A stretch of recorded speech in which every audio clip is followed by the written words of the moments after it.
ओम अज्ञानतिमिरन्दस्य ज्ञानाञ्जलशलाकाय चक्षुरुं मिलितं येन तस्मै श्रीगुरुवे नमः। श्रीचैतन्यमनोभीष्टं स्थापितं येन भूतले स्वयं रूपकदा मह्यं ददाति स्वपदान्तिकं। वन्देऽहं श्रीगुरु श्रीयुतात्पदकमलं श्रीगुरुं वैष्णवां च श्रीरूपं साग्रजातं सगणा रघुनाथां वितं तं सजीवं साद्वैतं सावधूतं परिजनसहितं कृष्णचैतन्यदेवं श्रीराधा कृष्णपदां सगणा ललिता श्रीविशाखान्वितांश्च हे कृष्णकरुणा सिन्धु दीनबन्धु जगत्पते गोपेश गोपिका कांता राधा कांता नमस्तुते तप्त कंचना गौरंगी राधे वृंदावनेश्वरी वृषभानुसुते देवी प्रणमामि हरिप्रिये वाञ्छाकल्पतरुभ्यश्च कृपा सिन्धुभैव च पतितानां पावनेभ्यो वैष्णवेभ्यो नमो नमः। नमः ओं विष्णुपदाय कृष्णपृष्ठाय भूतले श्रीमते भक्तिवेदान्ता स्वामी इति नामिने। नमस्ते सारस्वती देवे गौरवाणी प्रचारिणे निर्विशेष शून्यवादी पाश्चात्य देशधारिणे। जय श्री कृष्ण चैतन्य प्रभु नित्यानंद श्री अद्वैत गदाधर शिवासादि गौर भक्तवृंद। हरे कृष्णा कृष्ण कृष्ण हरे हरे हरे राम राम राम हरे हरे।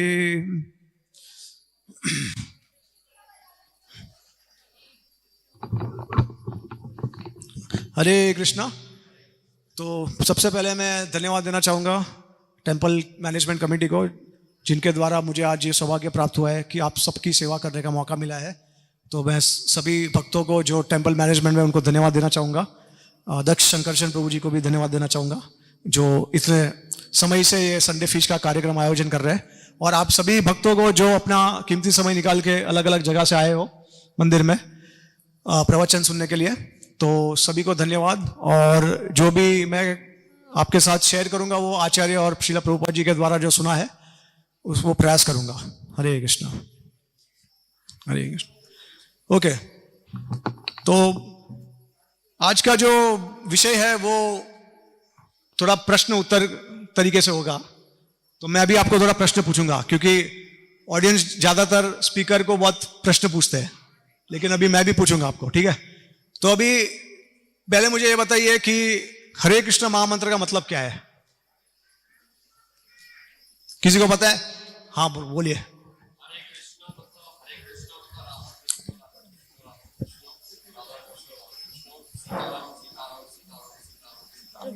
अच्छा, तो प्रभु जी ने राधा कृष्ण और सीताराम को जोड़ दिया है। ओके, हाँ बोलिए प्रभु जी। हरे कृष्ण प्रभु एक प्रार्थना है जो भगवान से हम करते हैं कि हमें, हे राधा रानी, हमें भगवान की सेवा में एंगेज कीजिए। बराबर है, जो श्रीला प्रभुपाद जी ने हमको इसका मतलब बताया हरे कृष्ण महामंत्र का।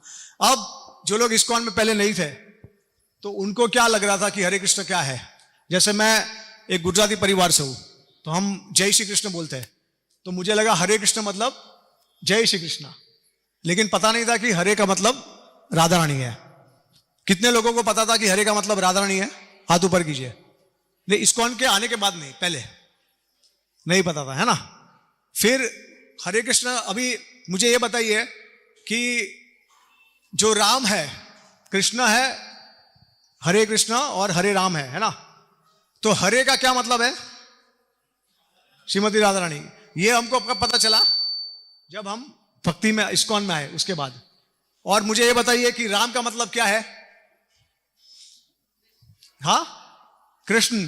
तो माता जी बोल रही है कृष्ण। कितने लोग बोलते हैं कृष्ण है राम का मतलब? ओके, और आनंद प्रदान करने वाले कौन? राम, कृष्ण नहीं है। अच्छा ठीक है। कितने लोग बोलते कृष्ण है राम का मतलब कृष्ण? कितने लोग कहते राम का मतलब सीताराम? अच्छा, कितने लोग कहते परशुराम? कितने लोग कहते बलराम? कितने लोग कहते सभी है? अचिंत्य भेदाभेद तत्व सभी है। देखिए प्रभु जी कह रहे सब है। तो देखिए, पहली बात तो है कि असलियत में हरे कृष्ण महामंत्र जो है वो एक कंसेप्चुअल मंत्र है। कंसेप्चुअल का मतलब क्या है कि जो भावना से आप भगवान श्री कृष्ण या भगवान राम को उनके शरण में जाएंगे, वो भावना से जो भगवान के स्वरूप है उनको आप जिस भावना से पूछते हैं उसी भावना में वो प्रकट होते हैं। ये यथा माम प्रपदन्ते ताम सदा भजामि हम मान वर्तमानु वर्तन्ते मनुष्य पार्थ सर्वस। ठीक है। अच्छा, पहली बात तो यह है कि भाई कितने भगवान, सबसे श्रेष्ठ भगवान कौन है? हाँ, श्री राम है और कृष्णा दोनों एक ही है। अच्छा, एते चांश कलापुंश कृष्णस्तु भगवान स्वयं। फिर वो आपको ब्रह्म संहिता का श्लोक पता है? ईश्वर परमा कृष्ण साचिदानंद विग्रह अनादिर आदिर गोविंद सर्व कारण कारणम। तो सबसे श्रेष्ठ कौन है? ईश्वर परमा कृष्ण। ईश्वर परमा राम नहीं है, उसमें कृष्ण है। और एते चांश कलापुंश कृष्णस्तु भगवान स्वयं। श्रीमद् भागवत में लिखा है कि जितने भी अन्य अवतार सुखदेव गोस्वामी बताते हैं वो भगवान के अंश है। एते चांश कला अंश कृष्णस्तु भगवान स्वयं, कलापुंस कृष्णस्तु भगवान स्वयं। ठीक है, तो देखिए उसका कारण है। वैसे तो सारे अवतार जो है, सारे भगवान के जो रूप है, स्वरूप है, वो सनातन है। तो मुर्गी पहले आई या अंडा पहले आया? किसी को पता है कौन आया पहले? किसी को नहीं पता है। तो सनातन जब हम कहते हैं, क्योंकि समय नहीं होता है, जब समय नहीं होता है तो कौन किस में से आया वो पता नहीं होता है, बराबर। तो ये जितने भी भगवान के स्वरूप है वो सनातन है। इसके लिए हम ये नहीं कह सकते कि कौन किस में से आया। लेकिन फिर क्यों ऐसा कहा जाता है कि अनादिर आदिर गोविंद ईश्वर परम कृष्ण? ऐसा क्यों कहा जाता है? क्योंकि सारे भगवान के स्वरूप जो है उसमें से कृष्ण भगवान जो है वो सबसे ज्यादा गुण प्रकट करते हैं। किसी और अन्य देव के स्वरूप से भगवान श्री कृष्ण सबसे ज्यादा गुण प्रकट करते हैं।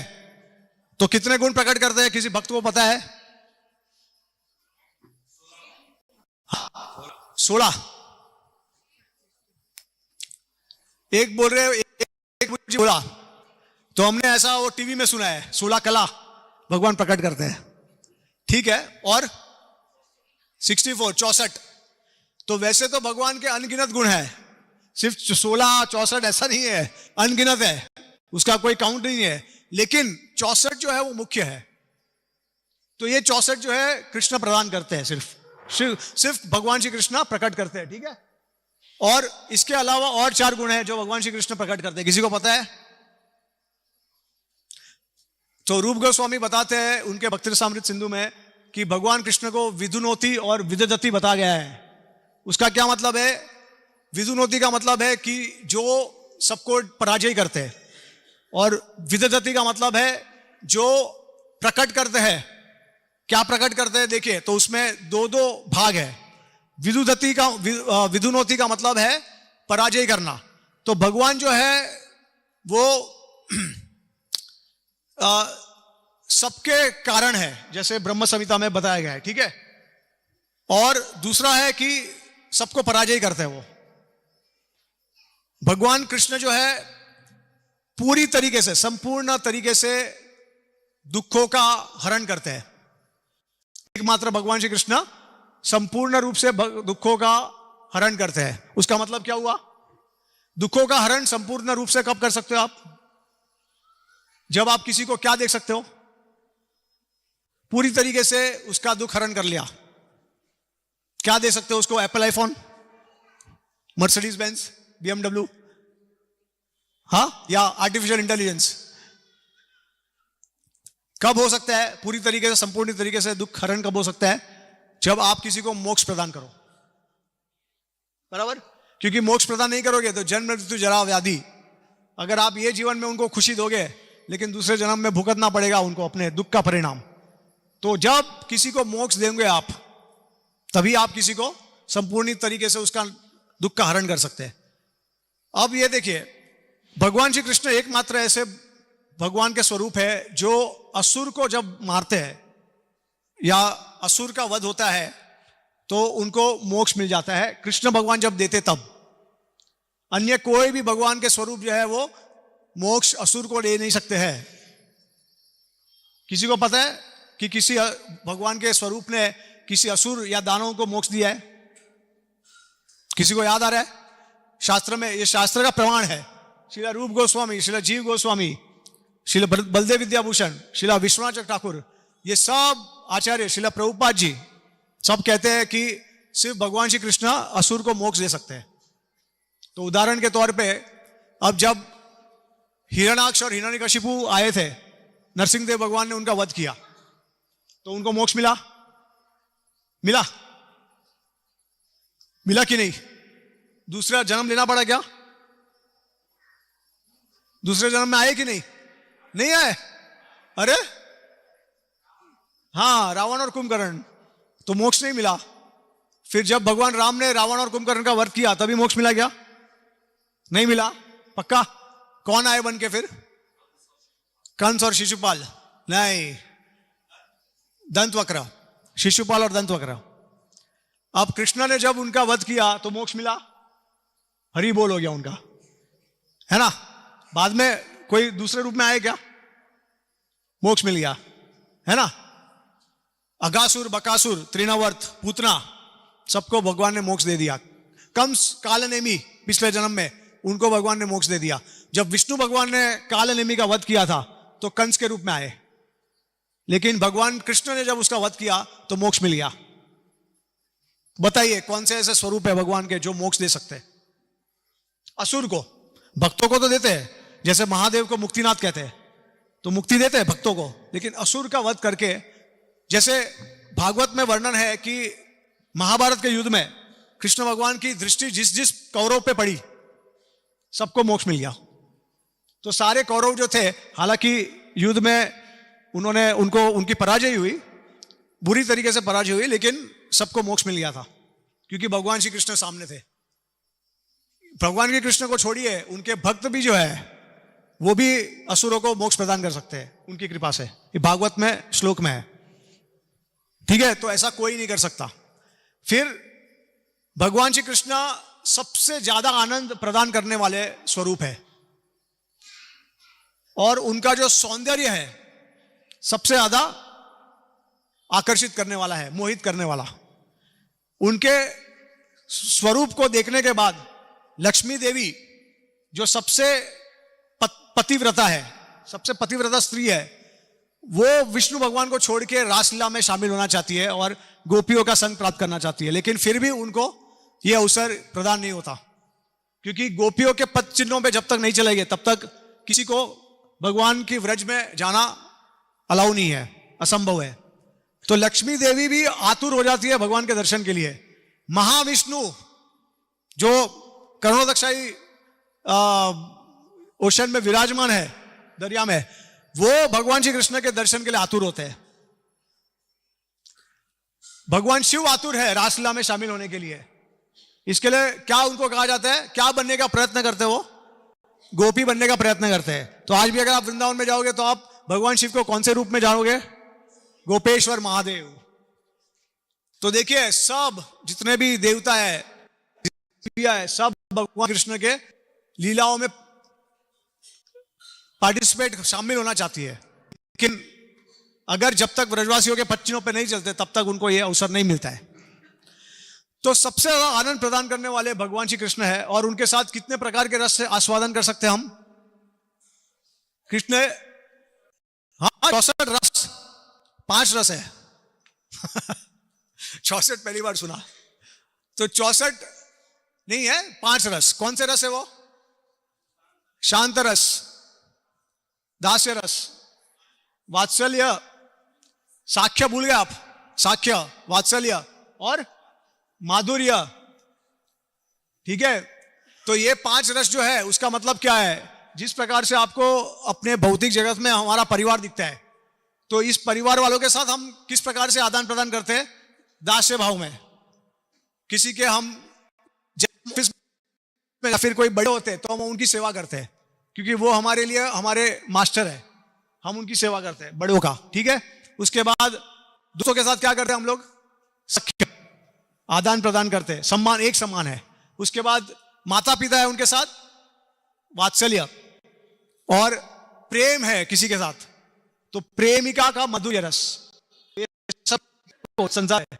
उसी प्रकार से उसका ये संसार में जो भी है उसका जो जहां से आया है वो आध्यात्मिक जगत से है, इसके लिए वहां पे भी ऐसे रस है। तो 5 रस भगवान प्रदान करते हैं। आप भगवान को लालन पालन कर सकते हो उनकी माता की तरह, आप उनके साथ प्रेमिका का संबंध रख सकते हो, आप उनकी सेवा कर सकते हो दास्य भाव में, और आप उनके मित्र की तरह भी उनके साथ खेल सकते हो आध्यात्मिक जगत में। क्या किसी अन्य स्वरूप के साथ संभव है? क्या आपने देखा है भगवान शिव रासलीला करते हुए? नहीं देखा ना कभी। फिर किसी और अन्य स्वरूप को देखा है आपने ये सब आनंद प्रदान करते हुए? नहीं। तो ये भगवान श्री कृष्ण ही संपूर्ण रूप से कर सकते हैं और कोई दूसरा स्वरूप नहीं है। ठीक है। फिर भगवान जो 64 जो बात कर रहे हैं, हमारे भक्त ने कहा कि 64 गुण है भगवान में। विष्णु भगवान में कितने गुण है? 60। भगवान शिव में कितने गुण है? कितने गुण प्रकट करते हैं? 55। और जीव जो है वो कितने करते हैं? ब्रह्मा जी है जो जीव है वो कितने गुण प्रकट करते हैं? 50। तो इसके ज्यादा मात्रा में प्रकट नहीं कर सकते। इसके लिए भगवान कृष्ण को सबसे श्रेष्ठ माना गया है। ठीक है। तो कौन से 4 गुण जो है भगवान श्री कृष्ण 64 60 के बाद जो 4 गुण कौन से है? किसी को पता है? प्रेम माधुर्य, लीला माधुर्य, रूप माधुर्य और वंशी माधुर्य। बराबर। तो देखिए बंसी कौन बजाता है? सिर्फ भगवान कृष्ण और कोई नहीं। उसके बाद प्रेम माधुर्य, जो प्रेम का आस्वादन है, जैसे मैंने आपको समझाया कि अलग अलग प्रकार के परिवार में जैसे प्रेम होते हैं वैसे सब प्रकट करते हैं भगवान कृष्ण। उसके बाद रूप माधुर्य, तो सौंदर्य के बारे में आपको बताया कि बड़े बड़े देवता सब लोग महाविष्णु से लेके लक्ष्मी सब भगवान से आकर्षित है। और लीला माधुर्य, भगवान की लीला जो हुई है, जिस प्रकार की लीला है वैसी लीला किसी ने आज तक की नहीं है। समझे आप? इसके लिए भगवान श्री कृष्ण को श्रेष्ठ माना जाता है। तो अभी हम हरे कृष्ण महामंत्र पे वापस आएंगे। ये थोड़ा सा मैंने आपको बैकग्राउंड इंफॉर्मेशन दिया ताकि आपको समझ में आए कि इस्कॉन वाले क्यों कहते हैं कि कृष्ण श्रेष्ठ है। ऐसा नहीं है कि इस्कॉन है इसके लिए हाँ कृष्ण सबसे श्रेष्ठ है। भाई हमारे को कोई भूत प्रेत सवार नहीं हुआ है, लेकिन जो शास्त्र में अगर आप प्रमाण निकाल के देखोगे तो इतने सारे गुण पाओगे भगवान श्री कृष्ण में। ठीक है। और एक चीज बताई आचार्यों ने कि भगवान कृष्ण के पैरों में 16 मार्किंग्स है। मार्किंग को क्या कहेंगे हिंदी में? चिन्ह। चिन्ह ना, 16 चिन्ह है भगवान के पैरों में। इतने 16 चिन्ह किसी दूसरे स्वरूप में आप नहीं पाओगे। ज्यादा से ज्यादा विष्णु के चिन्ह अगर देखोगे तो उसमें भी 8 हो गए, 8 या 9, लेकिन 16 चिन्ह नहीं मिलेंगे आपको। 8 और 8 तो 8 7 और एक कभी कभार उनके पैरों में विजय ध्वज होता है। ठीक है। तो 16 हो जाते हैं उस प्रकार से। तो ये भी है। तो आप जैसे परख सकते हैं, ऐसा नहीं है कि हवे में हम सब बता रहे हैं आपको, ये शास्त्र का प्रमाण देते हुए बता रहे हैं। ठीक है।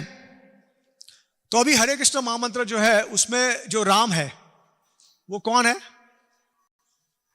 कृष्ण है।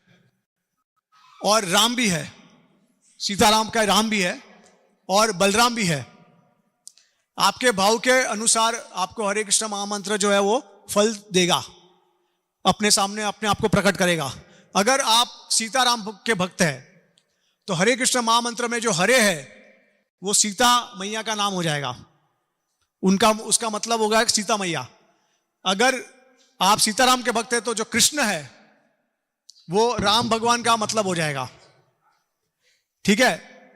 उसी प्रकार से आप अगर राधे श्याम के भक्त हैं, राधे कृष्ण के, तो फिर जो राम है वो राधा रमणीय कृष्णा, जो राधा के रमण करने वाले भगवान श्री कृष्णा, राधा रानी को आनंद प्रदान करने वाले भगवान श्री कृष्णा, उसको बोलते हैं राम। तो इस प्रकार से अलग अलग भाव के अनुसार भगवान आपके सामने प्रकट होते हैं। ठीक है। और अगर आप बलराम जी के भक्त हैं, अगर आप सखा है उनके, तो कृष्ण और जो राम है, राम हो जाएगा बलराम, और जो कृष्ण है वो भी बलराम हो जाएंगे। ठीक है। उसका मतलब बलराम हो जाएगा। और हरे जो है वो अगर आप सखा है तो हरि हो जाएगा। और अगर आप बलराम जी के पत्नी बनना चाहते हो तो हरे का अर्थ हो जाएगा रेवती। समझ गए आप? तो ये हरे कृष्ण महामंत्र ये है। हाँ। अब दूसरा है कि अब मंत्र और महामंत्र में क्या फर्क है, किसी को पता है? हम हरे कृष्ण महामंत्र क्यों बोलते हैं?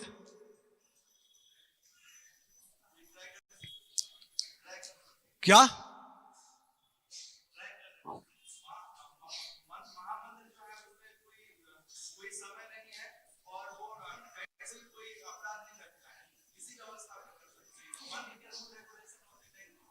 ओके, प्रभु जी कह रहे हैं कि महामंत्र जो होता है वो कोई भी परिस्थिति में उसका हम उच्चारण कर सकते हैं। ठीक है, या तो हम लाउडली कर सकते हैं, जोर से, मतलब वाचिक, या तो मानसिक मन में कर सकते हैं, या तो उपांशु। उपांशु मतलब कि आप ही को सुनाई देगा सिर्फ। ठीक है, उस प्रकार से हरे कृष्ण महामंत्र कोई भी अवस्था में है, आप बाथरूम में भी हो, आप कोई भी अलग अलग जगह पे हो, आप हरे कृष्ण महामंत्र का उच्चार कर सकते हो। उसमें कोई विधि विधान नहीं हो, रूल रेगुलेशन नहीं है। और जो मंत्र होता है, तो पहली बात तो है कि मंत्र के लिए, जप करने के लिए आपको किसी गुरु की शरण में मंत्र मिलना चाहिए, वो प्राप्त होना चाहिए मंत्र। तो मंत्र जो है वो शुद्धिकरण के बाद होता है, मिलता है हमको। इसके लिए आप देखेंगे कि उपायनम संस्कार होते हैं, जिसमें जो ब्राह्मण होते हैं उनको गायत्री दिया जाता है, और वो फिर बाद में वेदों का पढ़ सकते हैं, जो वेद है वो पढ़ सकते हैं। तो उसके लिए मंत्र जो होता है उसमें क्या होता है, देखिए दोनों में फर्क ये है कि मंत्र में नमः स्वाहा ऐसे शब्द यूज किए गए होते हैं, पूरा सिर्फ भगवान का नाम नहीं होता उसमें। हरे कृष्ण महामंत्र में जो हरे कृष्ण और राम, ये पूरा का पूरा भगवान का नाम है। यहां पे आप ना स्वाहा पाएंगे, ना नमः पाएंगे, ना किसी और प्रकार से भगवान को संबोधित करते हैं। ठीक है, सीधा भगवान का नाम लेते हो आप, तो उसको कहते हैं महामंत्र, क्योंकि भगवान से डायरेक्टली अभिन्न है, सर्वशक्तिमान है। इसके लिए कोई नियम लागू नहीं होता, लेकिन जब भगवान के नाम को संबोधित किया जाता है तभी वो मंत्र बन जाता है। और मंत्र जप करने के लिए आपको संप्रदाय में मंत्र मिलना चाहिए, गुरु देते हैं, और उसको आप सबके सामने जप नहीं कर सकते हो, सीक्रेट मंत्र है। तो जैसे अभी काफी लोग ब्रह्म गायत्री जप करते हैं, लेकिन ब्रह्म गायत्री सीक्रेट मंत्र है, वो जप करने से आपको कोई लाभ नहीं होगा जब तक आपको संप्रदाय में गुरु से वो प्राप्त ना हो मंत्र। तो इसको बोलते हैं मंत्र, और इसको बोलते हैं महामंत्र, सिर्फ भगवान के नाम होते हैं। ठीक है, एक इसमें ऐसा होता है कि जो महामंत्र है उसमें अपराध गिने जाते हैं।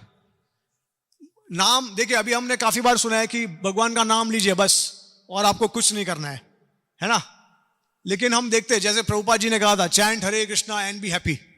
लेकिन हम देखते हैं कि chant Hare Krishna and devotees miserable हो जाते हैं बहुत बार। तो क्यों होता है ऐसा? चैंट, जो हरे कृष्णा हम चैंट करते हैं, उसका जो परिणाम है वो क्यों दिखता नहीं है इतना जल्दी? तो हमारे आप में से कितने भक्तों को हरे कृष्ण महामंत्र का परिणाम इमीडिएटली दिख गया है? अच्छा, भगवान की प्राप्ति हो गई। हरे कृष्ण महामंत्र का जो परिणाम है, सबसे पहला परिणाम है वो भगवान की प्राप्ति हो जाती है। आप इधर होंगे ही नहीं, आप गोलोक में होंगे सीधा। तो कितने लोग, कितने भक्त बोलते हैं कि हमारे को हरे कृष्ण महामंत्र का पूरा परिणाम मिल गया? किसी को नहीं ना। तो क्यों नहीं मिल रहा है? इतना शास्त्र में बताया गया है कि एक नाम लेने से ऐसा होता है, वैसा होता है, हम सीधा छुटकारा पा जाते हैं, मोक्ष मिल जाता है, ये होता है, वो होता है। तो क्यों नहीं हो रहा है ये सब? अभी के अभी इधर ही बैठे हम, क्यों? और बहुत सारा कठिनाइयां भी आता है, दुख भी आता है। Chant Hare Krishna and be happy. कितने भक्त हरे कृष्णा मंत्र काफी समय से कर रहे हैं? हाथ ऊपर कीजिए। सबके सब क्या खुश है पूरे समय? कुछ दुख नहीं आया जीवन में? आया है ना? ठीक है, तो क्यों ऐसा होता है? क्योंकि नाम के 3 स्तर होते हैं। ठीक है, पहला क्या है, किसी को पता है? हाँ, नाम अपराध, नाम के प्रति अपराध। उसके बाद दूसरा स्तर क्या है? नामाभास। और तीसरा स्तर शुद्ध नाम। तो शुद्ध नाम जब लेंगे तभी ये सब परिणाम पा सकते हैं आप। ठीक है, जब तक अपराध करोगे नाम के प्रति, तब तक ये सब कुछ नहीं मिलेगा आपको। तो ये समझना बहुत जरूरी है। तो इसके लिए अपराध से बचना चाहिए। अब अपराध का मतलब क्या है कि अच्छा, अपराध का डेफिनेशन क्या है, किसी को पता है?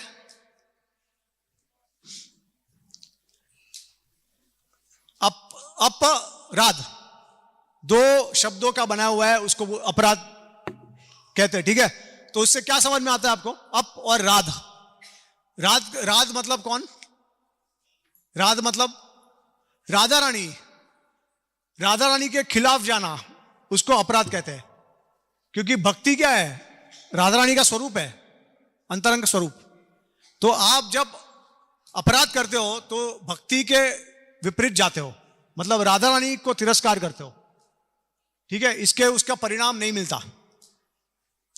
लेकिन ऐसा एक स्तर आता है कि आपके अपराध शून्य हो गए, उसको कहते हैं नामाभास। आपके अपराध ऑलमोस्ट शून्य हो गए नाम जपते जपते, और वैष्णव का अपराध ना करते करते ऐसा एक स्तर आता है जहां पे आपका नाम जो होता है वो नामाभास में आ जाता है। तो किसने नामाभास लिया था और किसको फिर मोक्ष मिल गया? देखिए, शास्त्र में बताया कि नामाभास के स्तर पे आएंगे तो उसी समय मोक्ष मिल जाता है। अजामिल, तो अजामिल का कितने भक्तों ने सुना है लीला? काफी भक्तों के बारे उनको पता है अजामिल के बारे में ना। तो अजामिल ने क्या किया था? एक अपराध भी नहीं किया था नाम के प्रति। इसके वजह से कौन आए थे उनको मिलने? हाँ, स्वयं पहले तो यमदूत आए थे, ठीक है। लेकिन फिर बाद में यमदूतों को उससे रक्षा करने के लिए कौन आया? विष्णुदूत। तो विष्णुदूत ने बताया उनको कि कौन सा पाप किया अजामिल ने। जब नारायण का नाम लिया, देखिए शास्त्र में बताया गया है कि भगवान का एक नाम लेते हैं, एक ही नाम सिर्फ, जैसे आपने हरे बोल दिया, ठीक है, या कृष्ण बोल दिया, राधा बोल दिया, तो इतने पाप नष्ट होते हैं कि आप सोच भी नहीं सकते हो। मतलब जो भविष्य में आप पाप करने वाले हो या मन में जो सोचते हो, इतने पाप नष्ट हो जाते हैं। लेकिन कब नष्ट होते हैं वो? नामाभास। नाम अपराध में नहीं, नामाभास में इतना शक्ति है। तो आप सोचे शुद्ध नाम लोगे तो क्या होगा, ठीक है। तो नामाभास और उसके बाद में आता है शुद्ध नाम। तो शुद्ध नाम कब ले सकते हैं? कब शुद्ध नाम कब ले सकते हैं हम? किसी को पता है? हाँ हाँ, पूर्ण समर्पण भाव, उसका मतलब है कि आपके पास ज्ञान होना चाहिए, संबंध ज्ञान। जब भगवान के लिए आपको पता होगा हमारा संबंध भगवान के साथ क्या है, हमारा संबंध सारे जीवों के साथ क्या है, हमारा संबंध इस सृष्टि के साथ क्या है, भगवान का संबंध सृष्टि के साथ क्या है, और भगवान कौन है, भगवान का स्वरूप क्या है, उनका अंतरंग शक्ति क्या है, बहिरंग शक्ति क्या है, तो ये इसको बोलते संबंध ज्ञान। तो जब हम बोलते हैं कि हमारा दीक्षा हुआ है, तो असल में दीक्षा होता है दीक्षा मंत्र। गुरु हमको दीक्षा मंत्र देते हैं जिसके द्वारा हम मूर्ति की पूजा करते हैं, और मूर्ति की पूजा का संबंध ज्ञान उस समय गुरु प्रदान करते हैं हमको कि आप जो आपने जिस परंपरा में दीक्षा ली है उसके इष्ट देव भगवान श्री कृष्ण है। जैसे चैतन्य महाप्रभु का संप्रदाय में इष्ट देव कौन है? राधा कृष्ण, बराबर। तो राधा कृष्ण को अभी आपके वो इष्ट देव हो गए जीवन पूरे अनंत काल के लिए, ठीक है। अगर आप राम भगवान के भक्त हैं तो आप फिर ऐसे संप्रदाय में जाओगे जहां पे राम भगवान इष्ट देव है वहां के। तो ये दीक्षा से संबंधित हो जाता है। दीक्षा लेते हैं तो गुरु दीक्षा मंत्र देते हैं, उसके द्वारा आप मूर्ति की पूजा कर सकते हो, ठीक है। तो ये इसको कहते हैं संबंध ज्ञान, कि गुरु आपको बताते हैं कि आपका भगवान के साथ क्या संबंध है, किसके साथ संबंध, कृष्ण के साथ संबंध है, विष्णु के साथ है, राम के साथ है, इस प्रकार से। इसके लिए दीक्षा एक ही बार लिया जाता है, शॉपिंग नहीं किया जाता है दीक्षा में। आज कोई पसंद आया तो उससे ले लिया, दूसरे 2-3 साल के बाद किसी और से पसंद आया तो और से ले लिया, नहीं, ठीक है। तो ये आपको थोड़ा समझाना जरूरी है, क्योंकि वरना आपको लगेगा कि अरे हम इतना भक्ति कर रहे हैं लेकिन कुछ परिणाम भी नहीं मिल रहा है तुरंत। और शास्त्र में तो इतना बताया है, हमारे आचार्य इतना बताते हैं कि तुरंत परिणाम मिलता है। तुरंत परिणाम का मतलब क्या है पता है आपको? जब शास्त्र और आचार्य बताते हैं कि तुरंत मिलता है, आपने कितने जन्म लिए इस दुनिया में? हाँ, करोड़ों लिए? करोड़ों लिए ना, सब एक्सेप्ट करते हैं? ठीक है, तो करोड़ों जन्म में से ये जन्म में अगर आपको भगवान की प्राप्ति होती है, या 3 जन्मों में अगर प्राप्ति होती है, तो उसका क्या अर्थ होता है? तुरंत ही हो गया। आप समझ गए? तुरंत का मतलब क्या है? देखिए, ब्रह्मा जी का 12 दिन है। 12 दिन में कितने युग होते हैं? 1000 दिव्य युग होते हैं। ठीक है, उसमें जब हम सिर्फ कलयुग को लेते हैं, एक कलयुग को, 1000 कलयुग होते हैं। ब्रह्मा जी के 12 घंटे में 1000 कलयुग होते हैं। तो उसमें से एक कलयुग में अगर हम भगवान को प्राप्त करते हैं तो भी वो तुरंत हो गया। तो टाइम जो होता है वो रिलेटिव होता है, समझे? बहुत बड़ा टाइम है, और उसमें से अगर इतना छोटा सा अगर हम समय लेते हैं तो वो तुरंत हो जाता है। लेकिन हमारे लिए हमको लगता है कि वो ज्यादा समय हो गया। जैसे आपको अनुभव हुआ है ना कभी कभी कि आप जो आनंद में रहते हो तो समय कैसे पास हो जाता है पता नहीं चलता है, लेकिन जब दुख में होते हैं तो अब लगता है कि कब छुटकारा मिलेगा, है ना? एक एक आधा घंटा भी लगता है कि अरे 10 घंटे हो गए। तो उस प्रकार से हमको प्रतीत होता है। तो ये संबंध ज्ञान प्राप्त करेंगे, अपराध नहीं करेंगे, तभी हम भगवान का शुद्ध नाम ले सकते हैं, और उसी समय हम भगवान की प्राप्ति कर सकते हैं। समझ गए? तो अभी देखिए, हरि नाम में इतना शक्ति है कि भगवान का सिर्फ एक नाम लोगे आप, नामाभास में भी अगर आपने लिया तो 3 प्रकार के कर्म होते हैं। किसी को पता है 3 प्रकार के कर्म? यस। नहीं, वैसा नहीं बोल रहा हूं मैं। वो तो भागवत श्रीमद् भगवत गीता में भगवान कहते हैं कि 3 प्रकार के कर्म है, अगर आप मुझे अर्पण करोगे तो अकर्म होगा। वैसा नहीं बोल रहा हूं मैं। अगर आप कुछ क्रिया करते हो, उसके फल स्वरूप आपको मिलता है इस दुनिया में, तो कौन से वो 3? हाँ बोलिए माता जी। हाँ, बस बराबर। कौन सा? संचित कर्म, प्रारब्ध कर्म और क्रियमान। तो क्या होता है संचित कर्म? क्या होता है? हाँ, तो जैसे अगर मैंने कोई कार्य किया, उसका परिणाम मुझे कब मिलेगा? अब नहीं मिलेगा। वो मेरा जो परिणाम है वो गोडाउन में स्टॉक हो जाता है, और फिर वो गोडाउन जो है वो मेरे काफी समय के जन्मों तक रहता है। उसमें से थोड़ा थोड़ा मुझे करके मिलता है हर एक जन्म में, या फिर कभी कभी ऐसा होता है कि बहुत सारा एक जन्म में मिल गया। ठीक है, तो गोडाउन भर जाता है पूरा। जितने जैसे जैसे आप कर्म करते हो अलग अलग जन्मों में, वैसा गोडाउन बन जाता है। अब प्रारब्ध कर्म क्या होता है?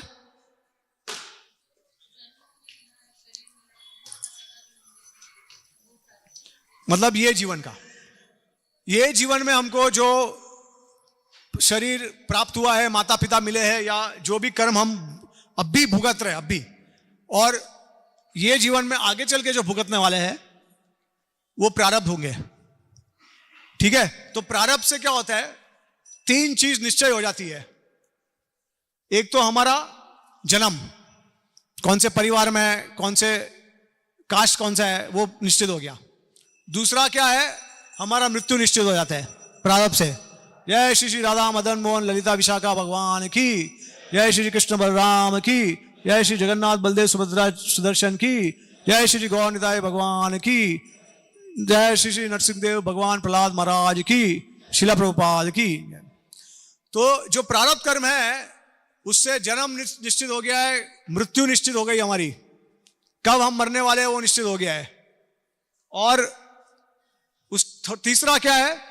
जितना भोग हम करने वाले इस जीवन में वो प्रारब्ध से निश्चित हो जाता है, तो इसको बोलते हैं प्रारब्ध कर्म। और क्रियामान कर्म क्या होता है? हाँ, अच्छा देखिए, क्रियामान का मतलब है कि अभी हम कोई क्रिया कर रहे हैं, करने वाले हैं या कर रहे हैं, उसका परिणाम अभी तक मिलेगा ही नहीं, क्योंकि हमने क्रिया की नहीं है। तो जब क्रिया करेंगे तब उसका परिणाम मिलेगा। ठीक है, तो वो परिणाम जो होता है कभी कभी संचित कर्म में चले जाता है। वो कभी कभी ऐसा होता है कि उसी वक्त थोड़े समय में ही ये लाइफ में मिल जाता है। ठीक है, तो अभी नाम क्या करता है? अगर आप भगवान का नाम लेते हो तो जितने भी, देखिए भक्ति के अलावा जितने भी मार्ग है दूसरे, वो कहते हैं कि हम नष्ट कर सकते हैं, प्रारब्ध को छोड़ के हम सब कुछ नष्ट कर सकते हैं, लेकिन भक्ति एकमात्र है जो कहता है कि प्रारब्ध भी हम नष्ट कर सकते हैं। ठीक है, भक्ति में इतना शक्ति है। तो ये प्रारब्ध नष्ट कभी होगा जब आप अपराध नहीं करोगे, तब नाम के प्रति अपराध नहीं करोगे तब। तो अपराध का मतलब आपको पता चल गया कि जो राधा रानी के खिलाफ है, भक्ति के खिलाफ है। और भक्ति के खिलाफ कौन से अपराध है? सबसे मेन अपराध कौन सा है? वैष्णव अपराध, वैष्णव की निंदा करना। और अपराध एक्चुअली में क्या रहता है? ऐसा नहीं कि अज्ञानता में हो गया, गलती से जानबूझ के अगर किसी के जलन के भावना से, किसी को नफरत करने के भावना से अगर कोई वैष्णव को हम अपराध करते हैं तो उसका अपराध हमको भुगतना पड़ता है। ठीक है, जानबूझ के किसी को इग्नोर करना, अवॉइड करना, रिस्पेक्ट नहीं देना, बार बार रिपीट करना उसको, तो ये सारा अपराध के श्रेणी में आ जाता है। तो इसके लिए जब हमने, देखिए ऐसा होता है कि अगर हम ये जन्म में अपराध नहीं करते तो पिछले जन्म से अपराध का फल हमको भुगतना पड़ता है इस जीवन में। इसके लिए नाम अपना प्रभाव तुरंत दिखाता नहीं है। तो ये उदाहरण के तौर पे, जैसे मैंने आज सुबह को बताया कि उदाहरण कौन है इसके, पिछले जन्म में अपराध किए थे और ये जन्म में उनको भुगतान करना पड़ा। क्या, कौन है वो? कोई भागवतम क्लास में था सुबह? भरत महाराज। तो भरत महाराज कहा जाता है कि बहुत भक्ति के बहुत ऊंडे स्तर पे थे, भाव के स्तर पे, लेकिन वहां से भी उनका पतन हो गया क्योंकि पिछले जन्म में उन्होंने अपराध किया था। तो ऐसे हमारे उदाहरण में चित्रकेतु महाराज भी आते हैं, जो वित्रासुर असुर बन गए थे, भगवान शिव के प्रति अपराध किया था उन्होंने। और फिर गजेंद्र के बारे में भी कहा जाता है कि उन्होंने अपराध किए थे पिछले जन्म में। तो इस प्रकार से अगर हम अपराध करें तो जो नाम का जो परिणाम है वो तुरंत नहीं दिखता। और फिर हमारे आचार्य ये भी कहते हैं, विश्वनाथ ठाकुर कहते हैं कि ऐसा होता है कि अगर हम अपराध हमने पिछले जन्म में भी नहीं किया है और ये जन्म में भी अगर हम नहीं कर रहे हैं, लेकिन ऐसा प्रतीत हो रहा है कि हमको दुख आ रहा है, तो वो कहते हैं कि इसका मतलब है कि ये भगवान आपको दुख दे रहे हैं, इसमें कर्म का कोई लेना देना नहीं है, ये भगवान का अरेंजमेंट है आपके लिए। ठीक है। और जिस प्रकार से देखिए क्या होता है, अगर हम कहेंगे कि सारा का सारा कर्म जो है नष्ट हो जाता है, तो शरीर जो है वो क्या है?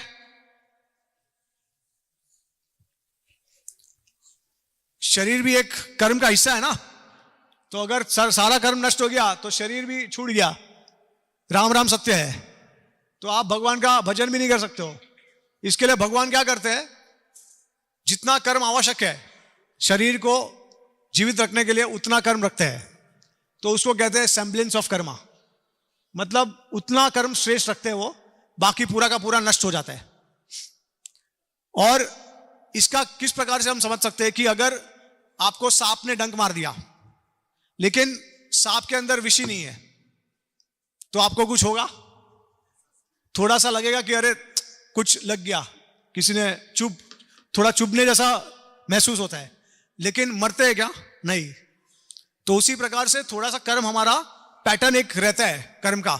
बाहर से लगता है कि ये भक्तों का कर्म है, लेकिन हालांकि कोई कर्म नहीं है भक्त को। लेकिन ये कब संभव है? जब अपराध नहीं करेंगे तब। तो जब सारे जीवों को आदर सम्मान देके सेवा भावना से, क्योंकि भगवान सेवा भावना से प्रसन्न होते हैं, और सिर्फ उनकी सेवा करने से नहीं, जितने भी हम जीव सबके, वैष्णव एक अलग श्रेणी में आते हैं। वैष्णव जो होते हैं भगवान के बहुत निकट होते हैं, उनके बहुत प्रिय होते हैं। लेकिन हालांकि सारे जीव भगवान के बहुत प्रिय है, बस आज वैष्णव नहीं है लेकिन कल उठ के शायद वैष्णव बन जाएंगे। और उसका मतलब क्या है? वैष्णव बनने का क्या मतलब है कि आपने स्वीकार किया है कि हमारे कोई पिता है, बस इतनी सी बात है। वैष्णव बनना कोई स्पेशल चीज नहीं है, आपको सिर्फ पता चलना चाहिए कि हमने अपने पिताजी को त्याग कर दिया है। जब पता चलेगा कि हमारे पिताजी है, इन्होंने हमारा इतने करोड़ जन्म तक हमारे साथ में रहे, वो हमारे को अपने पास लाने की उन्होंने प्रयास किए है, तो अपने आप ही हमको ऐसा जागरूक हो जाएगा कि भाई हम हमारे पिताजी के पास हमको वापस जाना चाहिए, क्योंकि पिताजी के पास जाने से परमानेंट सुख मिलेगा। बस इतना ही रियलाइज करेंगे कि ये हमारे पिताजी है। एक बार हमारे पिताजी को हमने परख लिया, फिर हमको यह भी पता चल जाएगा कि जितने भी जीव है वो सारे सबके पिताजी वही है जो हमारे पिताजी है। तो उसके बाद क्या होगा, अपने आप आदर सम्मान दूसरों के प्रति आ जाएगा, आना चाहिए। लेकिन क्या होता है, फेमिलियरिटी ब्रीड्स कंटेम्प्ट, मतलब एक दूसरे के जिससे निकट आते हैं तो हम परवाह नहीं करते ज्यादा, थोड़ा सा टेक फॉर ग्रांटेड ले लेते हैं। तो कभी कभी वैष्णव का अपराध हो जाता है, लेकिन ये ध्यान में रखना है हमको कि वैष्णव अपराध नहीं होना चाहिए। तो इस प्रकार से अभी देखिए शास्त्र में यह भी बताया गया है कि वैष्णव के पास ऐसी शक्ति है, भक्ति में इतना शक्ति है कि जो प्रारब्ध है तो उसके दो भाग है, एक तो सुख का भाग है और एक तो दुख का भाग है। तो शास्त्र बताते हैं कि अगर भगवान के हम भक्ति करते हैं, वैष्णव होते हैं, तो भगवान हमारे पे छोड़ देते हैं कि क्या हमको प्रारब्ध का जो सुख है वो उसका भोग करना है या नहीं करना है। दुख का तो नाश कर ही लेते हैं, लेकिन प्रारब्ध का जो सुख है, क्या भक्तों को सुख चाहिए या नहीं चाहिए। तो जैसे भगवान आपको ऑप्शन देंगे कि क्या प्रभु जी आपको स्वर्ग लोक जाना है देखने के लिए, घूमने के लिए महसूस करने के लिए, तो इस प्रकार से अपने अपने प्रारब्ध के हिसाब से भगवान उनको अवसर देते हैं। लेकिन हालांकि भक्त जो होते हैं वो भगवान की भक्ति मांगते हैं सिर्फ, ठीक है, लेकिन ये भगवान भक्तों को स्पेशल प्रिविलेज देते हैं कि आपके ऊपर है चॉइस। जो भगवान के भक्त नहीं है उनको अपना प्रारब्ध भुगतना ही पड़ता है और कोई दूसरा उपाय नहीं है। तो इसके लिए हरि नाम लेना बहुत जरूरी है। हरि नाम आप कलयुग का जो धर्म है, कली कले नाम रूपे कृष्ण अवतार, ठीक है, तो कलयुग का जो रूप है वो हरिनाम संकीर्तन है। भगवान ने नाम के रूप में जन्म लिया है, प्रकट हुए नाम के रूप में, क्योंकि कलयुग में ऐसा एक नियम है कि भगवान हम अपनी आंखों की भौतिक दृष्टि से देख नहीं सकते। कलयुग में, सतयुग में देख सकते थे, त्रेता युग में देख सकते थे, द्वापर में देख सकते थे, लेकिन कलयुग में भगवान हमारी भौतिक इंद्रियों के सामने दर्शन नहीं देते। ये नियम है। इसके लिए हम कभी कभी सोचते हैं कि अरे भगवान ने सबको दर्शन दिए पहले के युगों में, हमको क्यों नहीं दे रहे दर्शन। क्योंकि हम अधर्मी भी हैं, बहुत सारे पाप भी किए हमने। तो अधर्मियों को ऐसे देखे, ऐसा भी कहा गया है कि जो लोगों ने भगवान को देखा था, अभी देखने वाले तो बहुत थे, भक्त भी थे, असुर भी थे। असुर लोगों ने भी देखा ना भगवान को, है ना, दुर्योधन, शकुनी, कंस, शिशुपाल, हिरण्याक्ष, हिरण्यकशिपु, सब ने भगवान के साक्षात दर्शन किए। लेकिन आचार्य बताते हैं कि उन्होंने भगवान के दर्शन किए ही नहीं थे, उन्होंने भगवान की परछाई को देखा था। क्योंकि भगवान को देखने का एकमात्र तरीका है प्रेम, प्रेमांजन चुरिता भक्ति विलोचनेना। तो जब प्रेम का स्तर प्राप्त होगा आपको, जब आपका शरीर जो भौतिक शरीर जो है वो आध्यात्मिक होगा। क्योंकि जब तक हमारे हृदय में काम, क्रोध, मोह, मद, मत्सर्य है, तब तक क्या भगवान हमको दर्शन दे सकते हैं। अगर आपको मान लीजिए भगवान ने दर्शन दे भी दिया और भगवान कहेंगे सर्वधर्मान परित्यज्य माम एकम शरणम व्रज, तो क्या आप सब कुछ छोड़ के उनके शरण में उसी वक्त चले जाओगे? नहीं, आप बोलेंगे नहीं भगवान अभी तो हमारे बच्चे हुए हैं, थोड़े समय रुक जाइए। फिर बच्चे बड़े होंगे, बोलेंगे नहीं नहीं अभी तो हम दादा दादी बने हैं, थोड़ा समय रुक जाइए, बाद में आएंगे। और फिर बाद में वो सब होने के बाद भी नहीं नहीं भगवान थोड़ा हमारे पर पौत्र हो गए, आप रुकिए। तो इस प्रकार से आप भगवान को रुकाओगे, क्योंकि प्रेम का भावना ही नहीं है, शरणागति नहीं है। तो भगवान आपके सामने प्रकट भी होंगे तो क्या करोगे आप उनके साथ? क्या होगा? कुछ नहीं होने वाला है।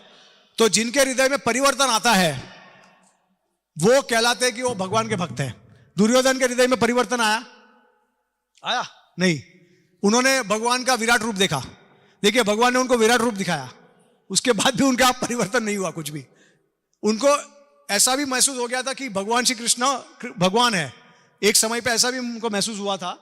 लेकिन उसके बाद भी उनको लगता था कि महाभारत का युद्ध तो मैं ही जीतूंगा। और एक बार वो भगवान को दंडवत भी करते हैं ये सोच के कि महाभारत का युद्ध मैं जीत जाऊं। तो स्वार्थ का भावना है, जहां पे प्रेम का संबंध नहीं है, वहां पे भगवान प्रकट भी हो गए तो ऐसा लगेगा कि उसका कोई मतलब ही नहीं है। तो बाहर वाले कभी कभी आपको ये प्रश्न करते हैं ना कि आप भक्त हो, आपने भगवान को देखा है क्या? आप हमको बोल रहे हो बहुत बड़ा भक्ति के बारे में। तो ऐसा नहीं होता है। इसमें अलग अलग, आज हमने सुबह को पूरा भागवत में हमने इसके बारे में चर्चा की कि भगवान कौन से स्तर पे हमको दिखते हैं। हमको भगवान भाव के स्तर पे दिखते हैं। जब हमारा अनर्थ निवृत्ति होता है उसके बाद निष्ठा, रुचि, आसक्ति और भाव, क्योंकि भाव के स्तर पे हमको भगवान आध्यात्मिक शरीर देते हैं। भगवान की सामवित और लादिनी शक्ति हमारे हृदय में, हमारे शरीर में प्रवेश करती है। उसके बाद ही हम भगवान के दर्शन कर सकते हैं। कौन से इंद्रियों से? भौतिक इंद्रियों से नहीं, आध्यात्मिक इंद्रियों से। तो हमारा एक और शरीर हो जाता है भाव के स्तर पे, तभी हम भगवान के दर्शन कर सकते हैं। समझे आप? हाँ, यस। तो नाम लीजिए और उसका अपराध से बचिए और उसका फिर फल स्वरूप परिणाम देखिए। भगवान जो है हमारे, जैसे अगर आप कभी कोई जिम में जाते हो कसरत करने के लिए, कोई जिम में जाता है, अगर उसको पता नहीं है कि क्या क्या कसरत करनी है, किस तरीके से करनी है, तो क्या करेगा? ट्रेनर को रखेगा। तो उसी प्रकार से भगवान हमारे पर्सनल ट्रेनर है, हमारे लिए स्वयं प्रकट होते हैं। वो सबके लिए, हर एक जीव के लिए भगवान पर्सनल ट्रेनर बन के आते हैं। कोई ऐसा हो सकता है? कोई नहीं हो सकता। भगवान अनगिनत रूप में आते हैं और वो हमको हमेशा अपने पास खींचने का प्रयास करते हैं, लेकिन हम भागते हैं, दूर भागते हैं। तो जितना हम हरिनाम का आश्रय लेंगे उतना हम, और ऑफ कोर्स संबंध ज्ञान प्राप्त कर, गुरु की आवश्यकता इसी के लिए है क्योंकि गुरु आपको तत्व का ज्ञान बताएंगे, सिद्धांत का ज्ञान बताएंगे। वो उसके बिना आप समझ नहीं पाओगे भगवान कौन है, भगवान क्या है। जैसे मूर्ति के उदाहरण में आपको मैं बताता हूं कि मूर्ति क्या है। भगवान का मूर्ति जो है, अभी बांग्लादेश में बहुत सारे मूर्तियों को जलाया गया, तो बाहर के धर्म वालों ने कहा कि अरे आपके भगवान कैसे अपने आप को बचा नहीं सकते, भक्तों को क्या बचाएंगे वो। तो वो जाके भक्त को कंफ्यूज करते हैं कि ये देखिए आपके भगवान तो जल गए, जल के राख हो गए। क्या भगवान जल गए? असल में नरसिंह देव भगवान के हम लोग जो मंत्र जाप करते हैं उसमें क्या कहते हैं? इतो नरसिंहो पर तो नरसिंहो यतो यतो यामी ततो नरसिंहो बाहि नरसिंहो हृदये नरसिंहो नरसिंहम मदिम शरणम प्रपदे। हर जगह पे है भगवान। तो किसको जलाया? किसको जलाया आपने? भगवान, आपने जो मूर्ति को जलाया है वो पंच महाभूत से बनी हुई है। तो भगवान सनातन रूप से इसी रूप में वैकुंठ में विराजमान करते हैं। जब भक्त जो होते हैं वो मूर्ति पूजा की शुरुआत करते हैं, प्राण प्रतिष्ठा करते हैं, तब भगवान उस मूर्ति में प्रकट होते हैं और जब मर्जी चाहे वो मूर्ति से निकल सकते हैं। तो भगवान जैसे स्विच अगर आपने दबा दिया, स्विच को ऑन किया, स्विच को ऑफ कर दिया, उसी प्रकार से भगवान हर जगह पे है। हर जगह पे, सिर्फ वहां पे नहीं है, सब जगह पे है। भगवान चाहे तो इसी वक्त इस जगह पे प्रकट हो सकते हैं और अप्रकट भी हो सकते हैं। जैसे हिरण्यकशिपु ने प्रहलाद महाराज को पूछा था आपके भगवान कहाँ है? उसने कहा ये खंबे में भी है क्या? है। तो खंबा तोड़ा तब नरसिंहदेव भगवान निकले बाहर। तो भगवान हर जगह पे है। तो किसको जलाते हो आप? तो ऐसा कुछ जलते वलते नहीं है भगवान, समझे आप। वो मूर्ति के रूप में आते हैं हमको सेवा का मौका देने के लिए, ताकि हम उनकी रक्षा कर सके। देखिए, उनको अगर चाहिए तो वो तो हमारे हृदय में परमात्मा है, एक झटके में वहां से निकल सकते हैं। जो लोग जला रहे हैं भगवान को, उनके हृदय में से एक झटके में निकल जाएंगे, लेकिन भगवान ऐसा करेंगे नहीं, क्योंकि कलयुग है। ये भगवान की इच्छा से सब होता है। दुर्योधन ने बहुत सारे अत्याचार किए, भगवान ने रोका? रोका क्या? उन्होंने नहीं रोका, होने दिया। द्रौपदी का वस्त्र हरण हुआ, उनकी सखी का वस्त्र हरण हो गया, तभी भी भगवान ने कुछ नहीं कहा। लेकिन अंत में विजय हुई धर्म की, सबको मार दिया। तो ये भगवान समय के, जैसे कहता है ना कि भगवान के घर में देर है लेकिन अंधेर नहीं है, ठीक है। तो अपने भगवान उनके समय के हिसाब से सब चीजें करते हैं, हमारे समय के हिसाब से नहीं। हमारे समय के हिसाब से करेंगे तो भगवान पूरे कंफ्यूज हो जाएंगे। एक भक्त बोलेगा कि ये दूसरा भक्त गोलोक नहीं जाना चाहिए, दूसरा भक्त बोलेगा ये भक्त गोलोक नहीं जाना चाहिए, कोई तीसरा बोलेगा इसके साथ कुछ ऐसा होना चाहिए। तो कितने लोगों का भगवान सुनेंगे और क्या करेंगे? बेचारे कंफ्यूज हो जाएंगे कि किसका सुनूं मैं, है ना। करोड़ों अनगिनत जीव है इस दुनिया में, सब जीव ऐसे ही भगवान को प्रार्थना करेंगे। अभी देखिए उदाहरण देता हूं, एक सिग्नल में ये रास्ते से जाम है और ये रास्ते से जाम है, दो रास्ते से, ठीक है।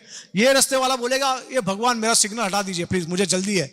ये बोलेगा भगवान मेरा मिस सिग्नल हटा दीजिए, मेरे को भी जल्दी है। तो किसका सिग्नल हटाएंगे भगवान? समझ गए आप? हर जीव जो है भगवान को प्रार्थना करेगा कि मेरा काम कर दीजिए, मेरा काम कर दीजिए। तो भगवान हमारे दास हो गए। भगवान हमारे दास थोड़ी है, वो हमारे प्रभु है। समझिए आप, हमको सेवा करनी है। तो इस तरीके से हमको सब कुछ समझना है, ठीक है। तो हमारे पास समय कम है, इसी के साथ मैं कथा को विराम दूंगा। और अभी कोई किसी को कुछ प्रश्न है तो फिर हम इसके बारे में चर्चा कर सकते हैं। ग्रंथराज श्रीमद् भगवद गीता की, जगत गुरु शिला प्रभुपाद की, साई गो प्रेमानंदे, हरि बोल। किसी को कोई प्रश्न?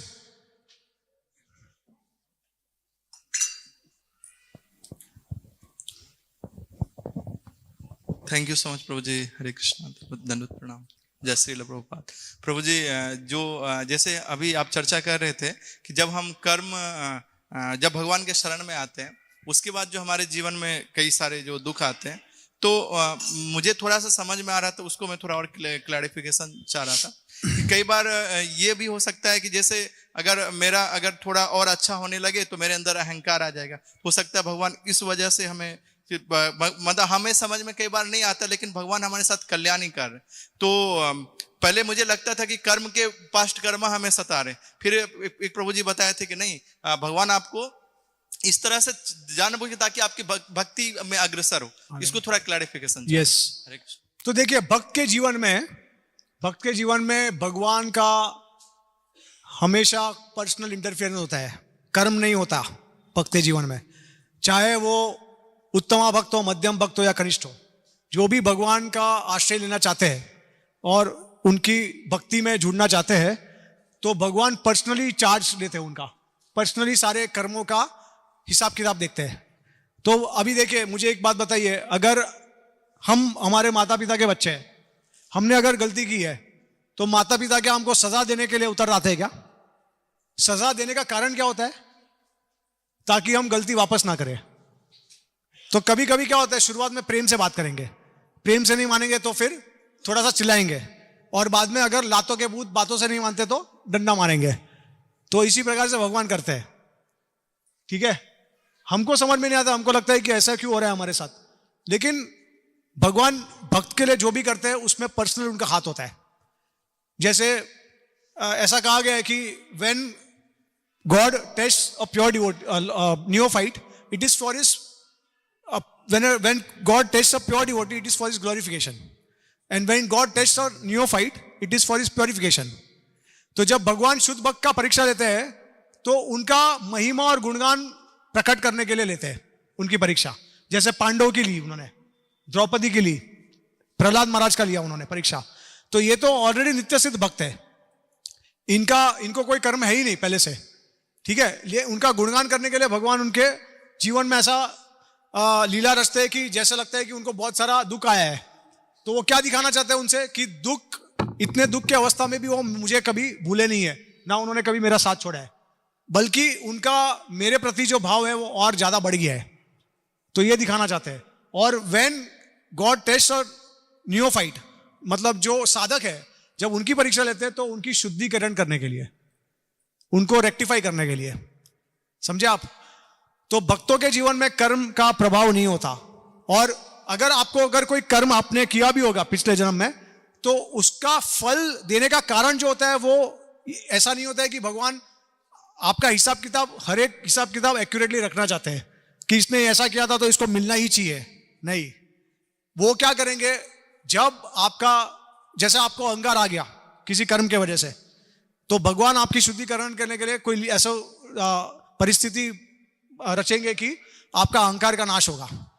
हालांकि कर्म का फल जो था वो किसी और माध्यम से आने वाला था, लेकिन भगवान ने वो माध्यम को चेंज कर दिया, उसका उद्देश्य को बदल दिया उन्होंने, उस तरीके से, ठीक है।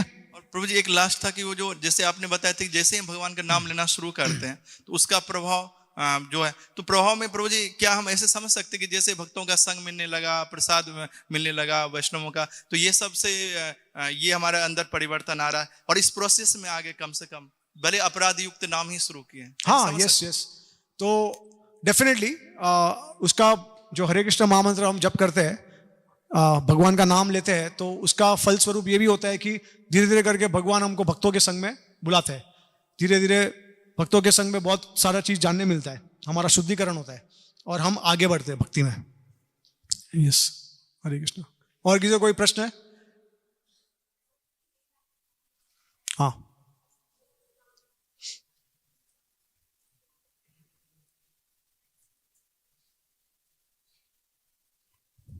हरे कृष्ण।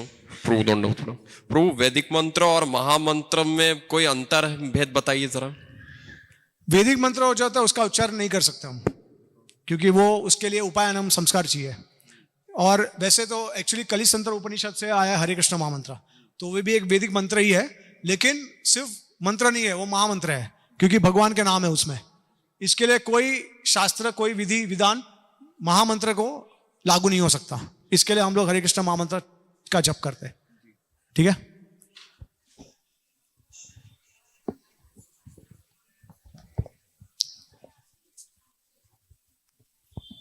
हरे कृष्णा प्रभु जी, दंडवत प्रणाम।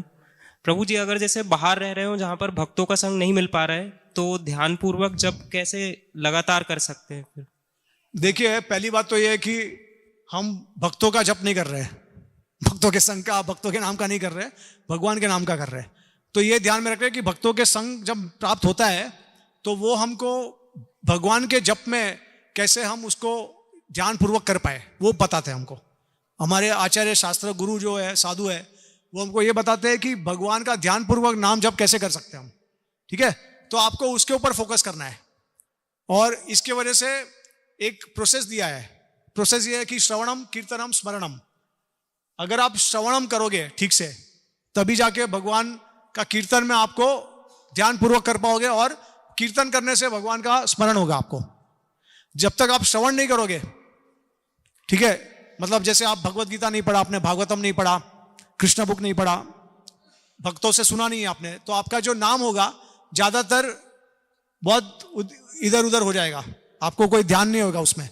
लेकिन अगर ध्यान पूर्वक करना है तो भगवान के लीला गुण, नाम रूप गुण लीला के बारे में आपको श्रवण करना होगा।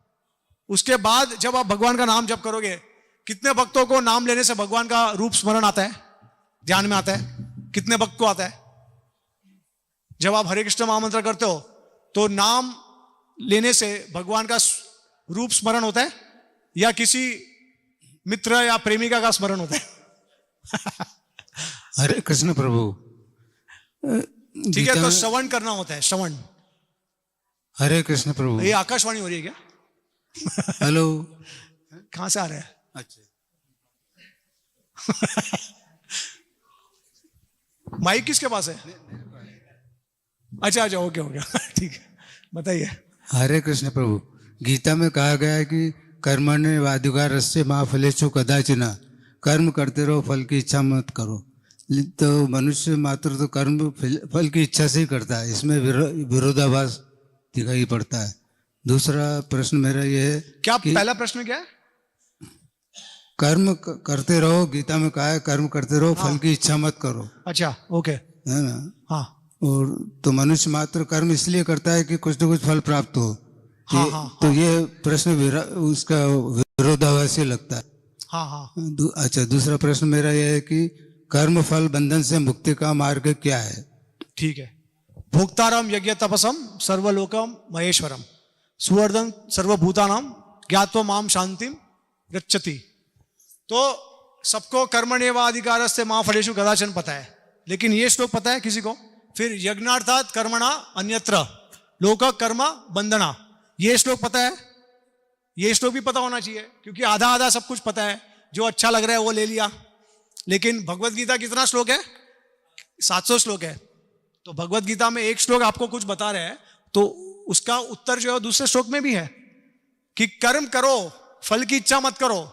लेकिन भगवान ने क्या ये कहा है कि फल तृप्ति करो, इंद्रिया तृप्ति करो? नहीं। भोक्तारम यज्ञ तपसम सर्वलोका महेश्वरम, जो भी आप भोगते हो इस दुनिया में सब कुछ मेरे को अर्पण करो। और जब तक हम जो भी कार्य करते हैं भगवान को अर्पण ना करें, कोई भी कर्म करते हैं तो लोको कर्म बंधना, तो कर्म चक्कर में फंसते जाते हैं हम लोग। ठीक है, तो ये इसमें से छुटकारा पाना है तो भगवान को अपना कर्म अर्पण करना है, इससे हम मुक्ति प्राप्त कर सकते हैं। लेकिन अगर आपको भक्ति चाहिए, भगवान के धाम में जाना चाहिए, तो क्या है? श्रवणम, कीर्तनम, विष्णु स्मरणम, पद सेवनम, अर्चनम, वंदनम, दास्यम, साख्यम, आत्मा निवेदनम, ये 9 विधा भक्ति के अंग है जो करेंगे अगर हम, तो ही हम भगवान की प्राप्ति कर सकते हैं। अगर सिर्फ कर्म को अर्पण किया तो जीव गोस्वामी अपने संदर्भ में बताते हैं, भक्ति संदर्भ में, कि ये आरोप सिद्ध भक्ति है, ये शुद्ध भक्ति नहीं है, उत्तम भक्ति नहीं है ये। तो आपको इससे मुक्ति मिल सकती है लेकिन भगवान की प्राप्ति नहीं हो सकती। ठीक है, हरे कृष्णा। तो आप बड़े गहन चर्चा में चले गए थे और हमारे पास भी कुछ प्रश्न हैं, तो 2-3 प्रश्न ओके। 2-3 प्रश्न मैं पूछ लेता हूँ भक्तों से। तो प्रभु जी आप थोड़ा स्क्रीन में दिखाएंगे। मन में बहुत प्रश्न हैं परंतु मेरे पास भी कुछ प्रश्न हैं और टाइम का भी लिमिट है। आज आपके लिए हम लोग कुछ विशेष करने वाले यहाँ पे ये क्वेश्चन के बाद। आप सब लोग नोट बनाए होंगे, राइट? नोट बनाए होंगे। मैं आपको दिखाता हूँ एक चीज। रोज आपका नोट दिखाइए थोड़ा सा। नोट आशुतोष प्रभु पिछले 4.5 साल से संडे क्लास आ रहे हैं। अच्छा, अभी पिछले 4.5 साल से आशुतोष प्रभु संडे क्लास आ रहे हैं और वर्तमान की परिस्थिति में आशुतोष प्रभु घर पास में ही हैं और शाम को भी आते हैं भगवान को दर्शन करने के लिए, और प्रतिदिन आके भगवान के सामने जब उनके प्रवचन सुनते हैं तो नोट बनाते हैं। तो ये मैं क्यों बता रहा हूँ प्रभु जी, ये मैं क्यों बता रहा हूँ, क्योंकि पिछले बार एक वरिष्ठ वैष्णव हिज ग्रेस श्री सुबल प्रभु ने आपको बताए थे कि नोट बनाना चाहिए। जस्ट प्रभु जी के सत्संग कार्यक्रम को हम सुनते हैं तो प्रयास करें, यदि नोट बनाएंगे तो बहुत अच्छा होगा। एक बार बोले आशुतोष प्रभु की जय। तो 5 प्रश्न है, क्योंकि मैं प्रश्न पूछूंगा आपको आएगा नहीं, इसलिए मैंने आपको थोड़ा उसका डिजाइन दिखाया। प्रभु जी दिखाइए, प्रश्न दिखाइए। भगवान शिव गोपी बनकर कौन से महादेव बने? हाथ ऊपर करना है।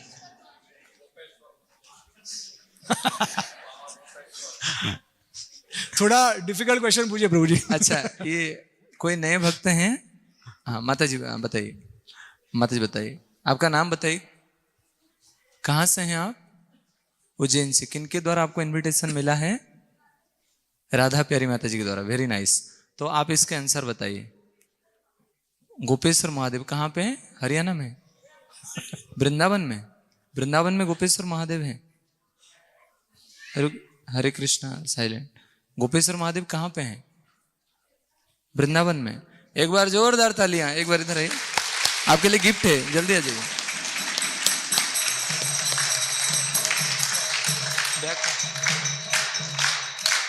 सामने सामने देखिए, गोपेश्वर महादेव को तो एंट्री नहीं मिली लेकिन इनको प्राइज मिल गया। हरी बोल। जोरदार तालियां, जोरदार जोरदार जोरदार। भक्तों लोग थोड़े से अभी ड्रामा देखने के बाद और उत्साहित हो जाएंगे, तब तक भक्तों के हाथ से तालियां नहीं निकल रही। एक बार जोरदार तालियां। अगले प्रश्न है, अगले प्रश्न थोड़ा कड़वा है, आपको पूछने में मुझे डर लग रहा है फिर भी पूछ रहा हूं। भगवान कौन से 5 रस प्रदान करते हैं, या फिर कौन से 5 रस के माध्यम से उनकी लीला को संपन्न करते हैं? कोई नए भक्त हैं जो बताना चाहेंगे? यस माता जी, आप खड़े हो जाइए, आपके नाम बताइए, कहाँ से हैं आप, किनके द्वारा इनविटेशन मिला है? मीनाक्षी माता जी। Very nice. बताइए माता जी।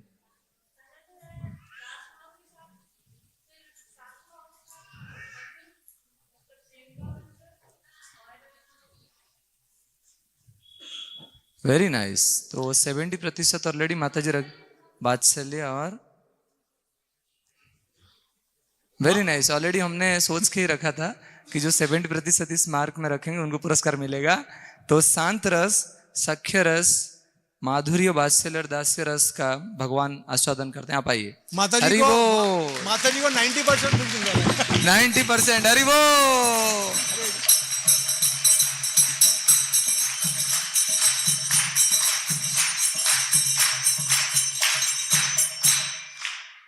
एक्चुअली भक्ति मार्ग में कोई पुराने भक्त नहीं होते हैं, सब नहीं होते हैं, क्योंकि जिनको आंसर पता नहीं वो तो नहीं हुए ना। फिर भी भगवान के सामने सब नए हैं। नेक्स्ट प्रश्न है, भगवान मंत्र और महामंत्र में क्या अंतर है? आपको हाथ ऊपर करना है और बताना है मंत्र और महामंत्र में क्या अंतर है। लाइफलाइन दीजिए प्रभु जी, प्रभु जी बताइए। ऑप्शन दीजिए। आपका नाम, आपको मतलब इनविटेशन कहाँ से मिला? प्रसिद्ध चैतन्य प्रभु। Very nice. बताइए प्रभु।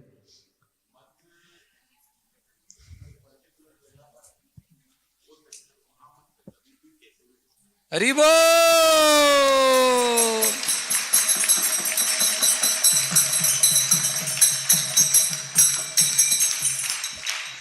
मंत्र को लेने के लिए बहुत शुद्ध होने की आवश्यकता है, परंतु महामंत्र के लिए कोई शुद्धता की आवश्यकता नहीं है। इसलिए स्मशान में भी हरे कृष्ण महामंत्र को ले सकते हैं। एक बार जोर से बोलिए, हरे कृष्ण हरे कृष्णा कृष्णा कृष्णा हरे हरे, हरे राम राम राम राम हरे हरे। बहुत बहुत धन्यवाद। अगले प्रश्न है, कलयुग में भगवान किस रूप में प्रकट हुए हैं? अभी आपको बोलना नहीं है, ये मुंह में कुछ ना कुछ सेलो टेप लगा लो। आपको बोलना नहीं है। कलयुग में भगवान किस रूप में प्रकट हुए हैं? हाँ प्रभु जी आप बताइए। अच्छा एक मिनट। हाँ प्रभु जी बताइए। Very nice, very nice. Prabhu बताइए। चैतन्य महाप्रभु के रूप में। हरि बोल। सही बोल रहे हैं, सही बोल रहे हैं, आप सही बोल रहे हैं। Very nice. आइए। हरि बोल। जोरदार तालियां, जोरदार।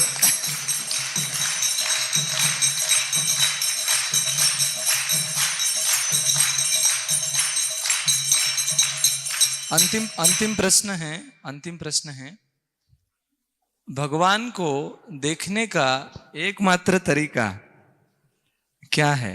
आपको बोलना नहीं है, क्योंकि ये ऐसा एक शब्द है जिसको आपके मुंह में आप हमेशा लेते हो, आप दूसरे से एक्सपेक्ट करते हो, वो शब्द है ये। तो कैलाश पाठक को बोलिए। हाँ। ओ कृष्णा, वो थोड़ा एक शब्द गायब हो गया जो शब्द मैं सुनना चाह रहा था। यस प्रभु बताइए।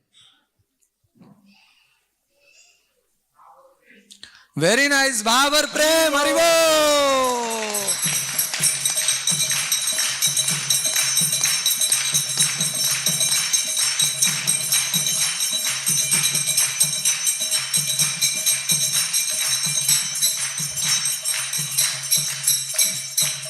तो यहाँ पे हर व्यक्ति जीतता है, परंतु दूसरों को जिता के जीतने की मजा अलग होता है।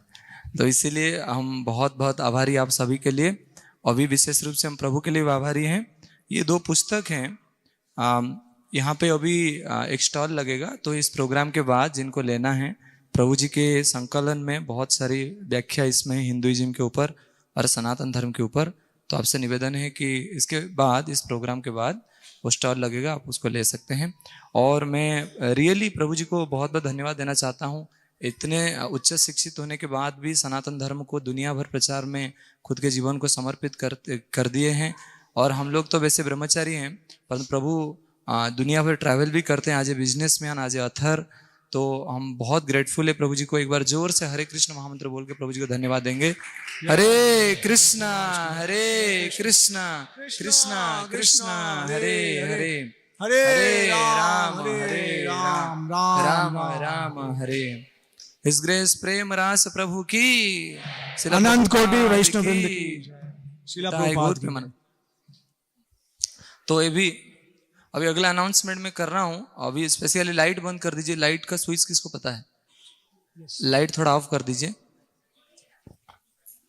तो मैं आप सभी से प्रार्थना करना चाह रहा हूं, क्योंकि हम लोग करीब 500-600 भक्तों का एक्सपेक्टेशन किए थे, परंतु कल बच्चों का एग्ज़ाम भी है, तो कुछ कारण के लिए पेरेंट्स